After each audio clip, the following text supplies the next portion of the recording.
That shouldn't be a problem. Yeah. Licorice? Sure. Whoever's doing their job at Durrell Lee, Oh, that is good. pretty solid. That's what we're trying to recreate in a Napa vibe and style here. Did you get that? Anyway. That's why she's the boss. See, that's right. She's right. Am I blushing? You're so awkward. Is this, Lord. do I look at the camera? How can we elevate the product without changing the price? We had 100 people through the house. They all loved it, but there was just one thing that they couldn't get past. Reset. Here we go. Okay. Now we're going into Farmouth. A lot of what we do isn't always visible. It's the decisions before the listing, the adjustments, the strategy that ultimately shape the outcome. Sorry, I'm literally on a phone call with our seller on Winter Sun trying to negotiate an offer, so one sec. Like nearing the end of what is called sort of the season in Palm Springs, where like the weather is perfect and all the snowbirds are coming down from Canada and Minnesota and so forth to be there. As it starts to heat up into the summertime out there, it's just very simple. Like as the temperature heats up, the market cools down. So it's kind of like now or never to make a deal out there. And we finally got the offer. Yes, anyways, now we're here at Farmouth. Reset, here we go. Okay, now we're going into Farmouth. Farmouth is a absolutely stunning listing that we have here in the hills of Los Feliz. We were previously on the market. We took it off for a little bit over the holidays, gave it a beat, kind of get it a little sort of rejudged and ready to come back on market. So let's go see how it's coming along. Part of when you bring a house back on the market isn't just adjusting the price. It's looking at what worked, what didn't work. Do we need to potentially beef up the staging a little bit? Do we want to swap out some art pieces? What do we need to do to reposition it differently for success this time around? Oh my God, dude, look at this view today. Holy hell. Wow, absolutely stunning. Oh my God, this view, it's wild. I'm happy with what's going on in here. You know, so much of what we do is preparation for the right moments. It's sort of the old adage of like, if I have 10 hours to cut down a tree, I'm gonna spend 9 of them sharpening my axe. It's all about the preparation we do beforehand to make sure that when that right buyer walks through the door, we're ready, we're prepared for that moment, and are hitting on all the marks that we need to. And we're excited, very excited to bring this back onto market. Hey guys, it's Amanda York with Resident Group. I've actually been with the team for 9 years, and this morning we're at one of my listings here in Beechwood Canyon. And after 3 months on the market, we spent some time with the sellers kind of looking at how can we elevate the product without changing the price. We had 100 people through the house. They all loved it, but there was just one thing that they couldn't get past. So up here, the part that was confusing to most people is this looked like a kitchen. The island was already here. We already had a counter and sink on this side, but we just made it more functional and actually put the appliances back. So we put the dishwasher in, we changed all of the cabinetry to match what the island looked like, and we put the stove and fridge that was already downstairs up here. So it just made it more of a kitchen space. And we took what was a wine closet on this side and we changed it into a pantry. We're actually gonna frost these doors to give it more of an opaque look so you don't see into it. But it just made it such a more fluid space where this is where you're gonna live and it's the heartbeat of the house. I want to talk about one main thing that we talk to the sellers about, which a lot of my clients have loved utilizing, which is our concierge program. It allows the seller to do some of these kinds of projects and completely defer the payment until the house closes. We were able to do this, minimal changes, but was a costly price that most people don't want to take on immediately, and be able to change this for most buyers coming in who wanted this to be changed but just didn't want to take on the project. And this will be able to unlock value for when we come to market this summer. Okay guys, so during the whole construction process, I talked about the concierge program, but we also actually acted as a liaison between finding the right contractor, making sure that they were going to utilize as much of the existing kitchen as possible to save costs, while also overseeing the stylistic process, picking some of the finishes, and choosing the final layout for the kitchen. We were hands-on with this and worked with the sellers to find the best possible solution and get it done as quickly as possible. I'll see you guys on my next listing and project. Bye for now. All right, so today I'm at 1511 Skylark, one of our newest listings. I'm here to meet Orr, the developer. We're gonna do a walkthrough of the property It just got staged. It's finally completed. So before we go to market, it seems like it makes sense to put eyes on it. I'm going to do that while trying to eat some artisanal licorice and not choke on it at the same time. I'm not that talented, so we'll see how it goes. But so far, it looks good. The house looked great when it was empty, but I'm really curious to see how it all came together with the staging. How you doing, Adam? Good to see you. This is the infamous table that I was hearing Yes. so much about. Yeah, perfectly round. It actually looks great. Yeah.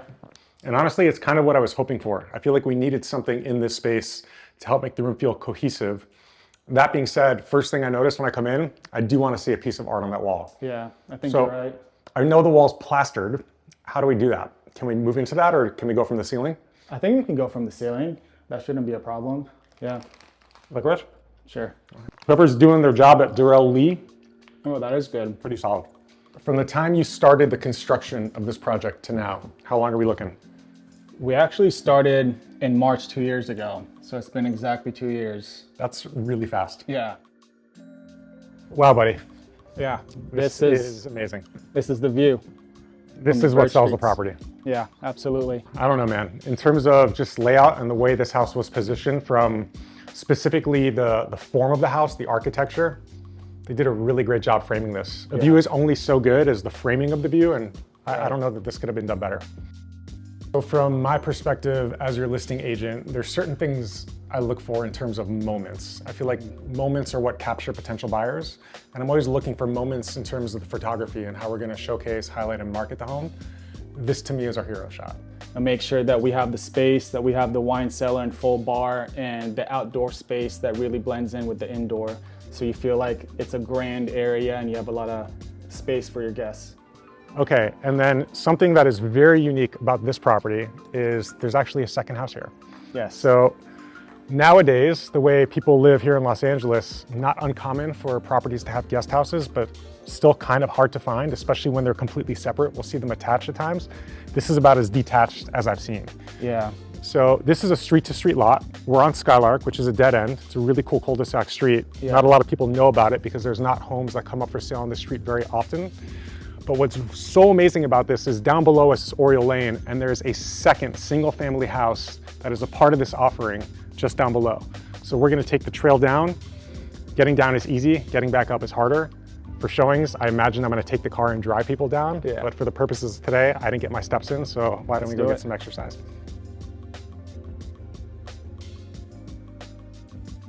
So what's really unique about this property is that, you know, on hillside properties, especially in the bird streets, a lot of the times the house sits on 20% of the property. Right. Over here, we really want to utilize 100% of it. So from the top of Skylark down to Oriole, you're using everything. I can't wrap my head around it. It makes zero sense to me. So either you're a mutant superhuman or you know something I don't know, but either way, good on you because it's fantastic. Thank you. It's really fantastic. I don't know, man, for your first one, I think you did a pretty damn good job. I know you had a lot of experience in the past, but Thank you. this one came out phenomenally.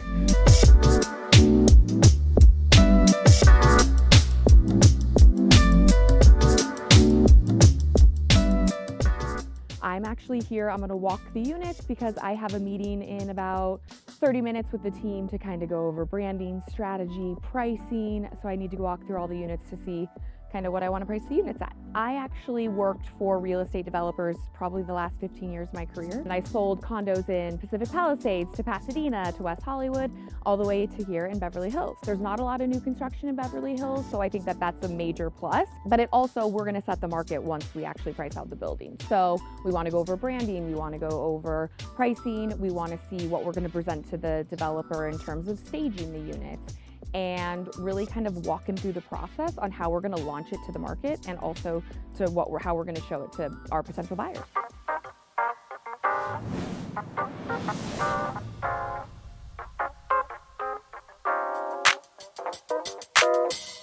We're going over game plan. Jon is always on a call. I literally have my notes here that I was going over with him and he just left. So now we wait. Story of our lives. Hey everybody, so we are walking into the town of Yountville. We are exploring different locations for our new office here in Napa. We ideally want to be right here in Yountville. It's kind of the center of the valley.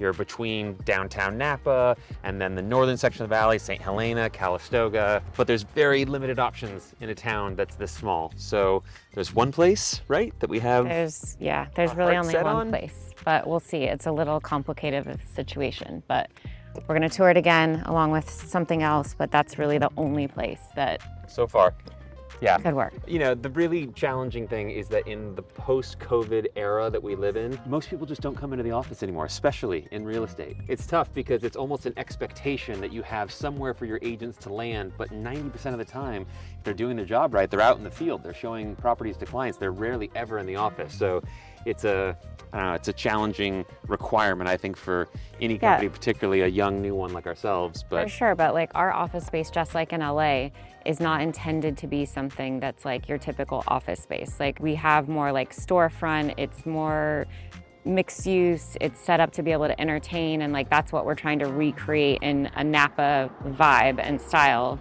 here. Did you get that? Anyway. That's why she's the boss. See, that's right, she's right. Oh, speak of the devil. What are you doing? We're filming. Whoa. I don't even have social media. How are you? Okay. What's going on? Hi. How are you? Good. What's going on? Am I blushing? You're so awkward. Wait, is this? Lord. Do I look at the camera?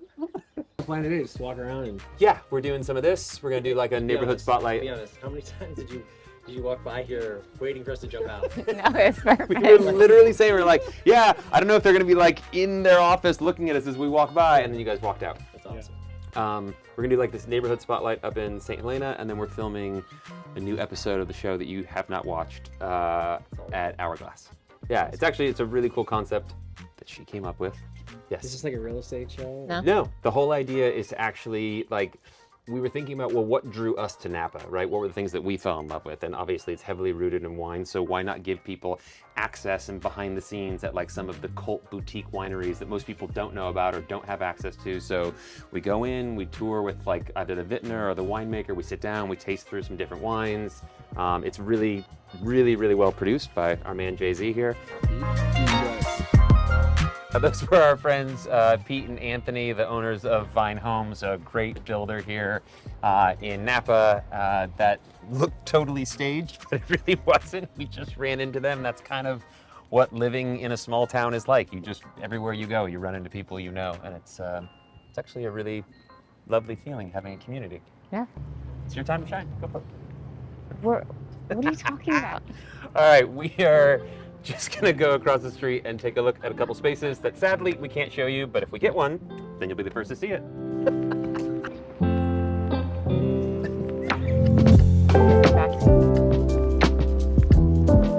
We're inching closer and closer to our sort of goal and vision of starting something up here. Yeah, obviously I'm splitting my time between Napa and LA. The intention is for Napa to become the second official location of Resident. Right now we're going to meet with an agent about potentially joining Resident, so we will see you later.